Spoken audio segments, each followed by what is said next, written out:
Nietzsche said it, fight monsters long enough and you turn into one. Stare into the abyss long enough, and it starts staring back. You know the shape of that story. The last good man in the village, the only one brave enough to face the dragon. He fights, he wins, he takes the gold, takes the throne, takes the power nobody else wanted to touch. And decades later, the boy who slew the monster is wearing its scales. Same fire in his eyes, same horde, same claws. He didn't fall overnight. It happened one small compromise at a time, until the man who saved the village became the thing it now fears. But that's not tonight's story. Tonight runs backward. This isn't about someone who became a monster by fighting one. It's about millions of people disappearing without ever leaving the couch. No sword, no throne, just a phone, a feed, and the slow, comfortable erasure of everyone they used to be. And here's the part that should scare you. Nobody's forcing it. They're choosing it, one scroll at a time. And the system doesn't need a general. It doesn't need a dictator barking orders from a balcony or a regime forcing compliance through fear. It just needs you tired enough to stop asking questions and comfortable enough to never notice you stopped. Look at where we actually are. A whole generation is growing up inside a machine built to predict what they'll click before they even know they want it. Not forced, not chained, just fed, intravenously dripped with the exact dosage of dopamine required to keep the eyes locked and the thumb moving.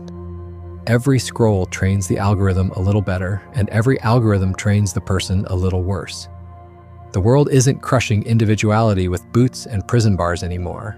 It's doing it with softness, with ease, with 15-second videos that think for you so you don't have to. We were warned about totalitarianism that would burn our books and silence our thoughts. But nobody warned us about a system that would make us willingly stop reading and volunteer our silence in exchange for entertainment. Underneath that pressure, three things are colliding, and most people only ever notice one of them. First, the system itself. The feed, the algorithm, the endless supply of pre-chewed content that never asks you to struggle for an answer. It's not evil. That's the trap. It's perfectly, ruthlessly optimized. It just wants your attention, and it turns out the absolute easiest way to get your attention is to bypass your critical thinking entirely.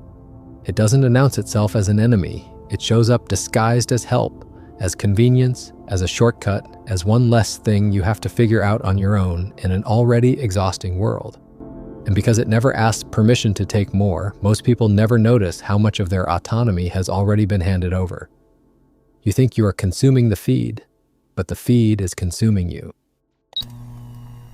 Second, the mentor that isn't really a mentor. The influencer, the guru, the self-optimization account promising to unlock your best self in 30 days. They talk like they're guiding you toward independence, wrapping their poison in the language of empowerment. But look closer, and they're just handing you a new script to perform.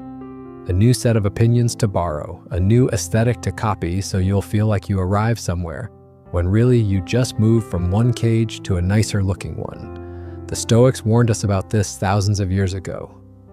Epictetus asked, "How long are you going to wait before you demand the best for yourself?" But today, we don't demand the best for ourselves. We demand the best imitation of someone else. And the cruel part is, it works. It feels like growth. It feels like belonging. It just isn't yours.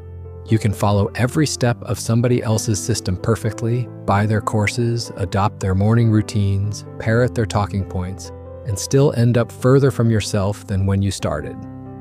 And third, you, standing in the middle of both, absorbing the pressure from a system that wants your time and a mentor figure that wants your obedience dressed up as growth. Nobody hands you a warning label. Nobody tells you the psychological cost up front. You just wake up one day, years in, and realize you've been renting your personality out to whoever was loudest that week. You are an amalgamation of viral trends, optimized buzzwords, and borrowed outrage. That's the setup. That's the fight nobody names out loud. And here's the part that should really unsettle you. There's a clock running underneath all of it.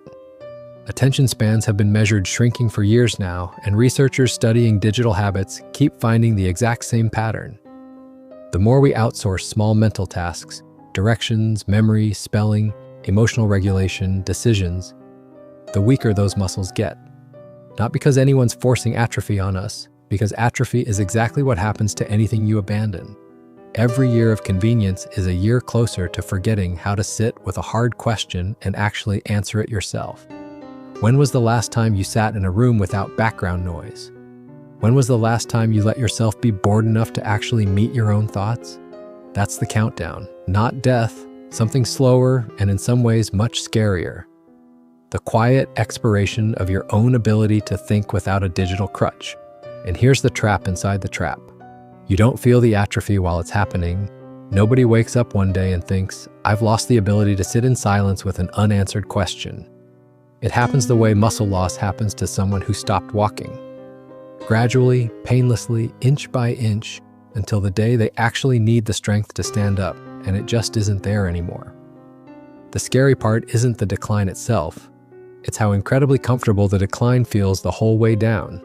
Comfort doesn't announce itself as a loss of freedom. It announces itself as relief. Now go back further before anyone woke up to any of this, and you'll find the absolute worst part of the story. Because most people at some point didn't just get swept up by the system, they helped run it. They became the enforcers of their own prison. Think about the pile-ons, the digital executions. The moment someone says one wrong sentence online, and within hours, thousands of strangers who've never met them or heard their full story decide they deserve to be completely erased. Somebody watched that happen and thought, this is justice. Somebody joined in, not out of a deeply held moral conviction, but because standing outside the mob felt far more dangerous than standing inside it. That's not righteousness. That's obedience wearing the costume of morality. That's a person handing their own judgment over to a faceless crowd because a crowd is warm, and being alone with an unpopular opinion is freezing cold. It's not cruelty that built that behavior, though it looks like it. It's fear dressed up as belonging. And that fear is ancient, older than any app, older than any platform, older than written language. It's the exact same survival instinct that once meant the difference between staying inside the tribe by the fire or freezing alone in the dark. The setting changed, but the wiring didn't. Somebody thousands of years ago got cast out of a group for standing apart and simply didn't survive the winter. You don't have to remember that story for your nervous system to still be running from it. The algorithm knows this. It weaponizes your evolutionary dread of exile to keep you scrolling, to keep you angry, to keep you compliant. And that's usually the moment before everything cracks, because eventually the diagnosis lands. Not from a doctor, but from a mirror. Somebody scrolls back through years of their own posts, their own opinions, their own curated personality. And the horror sets in. None of it was actually theirs. It was borrowed, curated, assembled out of trends they never actively chose, but passively absorbed. And once you see that clearly, you can't unsee it. Every photo starts looking like a costume. Every caption starts sounding like a stranger's voice coming out of your own mouth. That's the turn. That's where loyalty starts to fracture and move. Because up until that breaking point, the loyalty was to the performance, to the mentor voice whispering, keep posting, keep matching the aesthetic, keep agreeing with the loudest opinion in the room. But the moment someone sees how utterly hollow that loyalty is, something else takes its place. Not loyalty to a platform, loyalty to the people standing right in front of them in physical space. The ones who liked them before the algorithm ever got involved. The people worth being honest with, even if honesty doesn't perform well on a screen. That shift doesn't feel triumphant. It isn't a cinematic victory. It feels like grief. It feels like a profound mourning. Realizing you spent the best years of your life building a parasocial relationship with an audience that was never going to show up for you the way a real friend would. An audience doesn't visit you in the hospital when the screens go black. An audience doesn't remember your birthday without a push notification reminding it to care. And that grief is where the mask finally, brutally comes off. Because somewhere in that unraveling, the person who always seemed fine, confident, put together, always posting the perfect angle of their life, completely breaks. Not online, in private, in a real, messy conversation with someone who isn't watching them for content. And what comes out isn't strength, it's exhaustion. It's a tearful admission that they don't actually know who they are without an audience watching. It's admitting the absolute loneliest hours of their week are the ones spent performing happiness for thousands of ghosts who will never actually reach out to check if they're okay. That confession lands harder than anything else in this whole story because it's not rare. It is terrifyingly common. It's happening in bedrooms and bathrooms and empty apartments behind 1,000 curated feeds right now while you're listening to this. The strong, stable, has-it-together persona isn't armor. It's a desperate costume stretched over something much softer and much more scared. And admitting that out loud to one real person without an audience takes more brutal courage than anything the algorithm ever rewarded. From there, the fight becomes about repair. People start putting their phones in drawers, start calling instead of texting, start desperately trying to rebuild the human relationships they let go, stale while they were busy managing a digital ghost. And it works, for a little while. But the system doesn't just sit back and lose gracefully, it gets more addictive, not less. Every platform update, every tweak in the code is quietly engineered by behavioral psychologists to pull your attention back in, tighter and more ruthlessly than before. So while someone's trying to walk away, the very thing they're walking from is evolving in real time to make that walk harder. That's the betrayal nobody warns you about. The tool doesn't get worse at manipulating you over time, it gets mathematically better. It studies every single attempt you make to leave, analyzes the friction points, and turns that data into the next personalized reason you'll stay. And here's the twist most people never see coming because they spend years pointed at the wrong villain. They blame the algorithm, they blame the platforms, the tech companies, the malicious code. And sure, those things built the trap.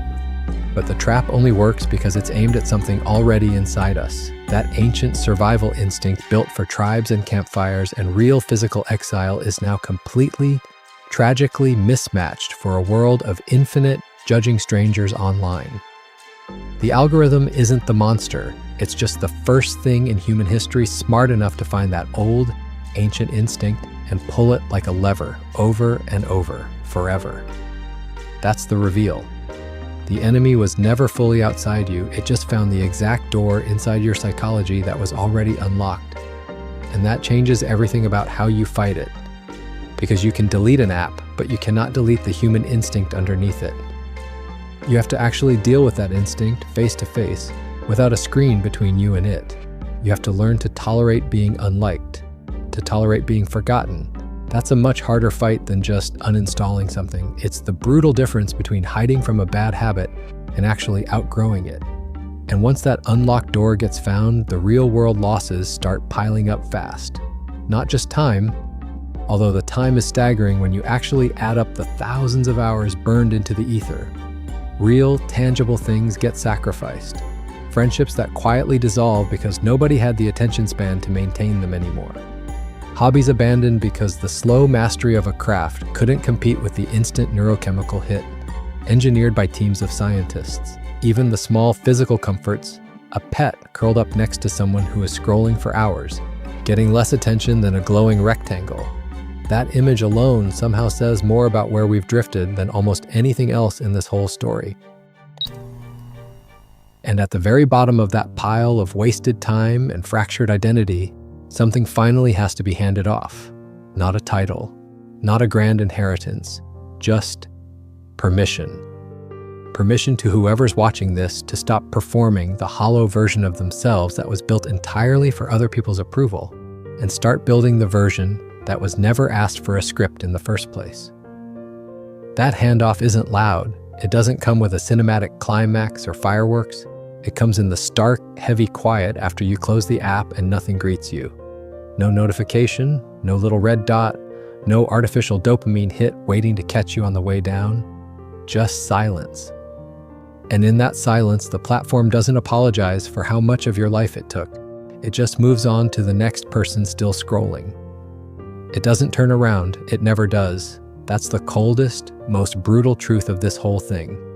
The system was never actually your mentor. It never loved you back. It just needed you to believe it did, for exactly as long as it took to keep you chained to it. And that's the exact moment the whole illusion resolves. Because the mentor everyone thought was guiding them turns out to be the exact same corruption from the very beginning. dressed differently but built on the exact same demonic trade. Convenience for identity, comfort for autonomy, social approval for independent thought. So no, nobody actually becomes themselves in some dramatic, heroic instant. That's a fairy tale. That's not how human psychology works. What happens is much quieter and much heavier than that. A person doesn't get saved from the system, they just finally get tired enough of being managed by it that discomfort starts looking better than numbness. And in that raw discomfort, in the awkward, heavy silence of an unfilled scroll, in the terrifying itch of not knowing what to think before checking what everyone else thinks first, something ancient and real wakes back up. Not a hero, not a rebel with a manifesto, just a person standing alone with an unscripted thought for the first time in years, realizing that this uncomfortable, quiet thought was always the only thing that was ever actually theirs.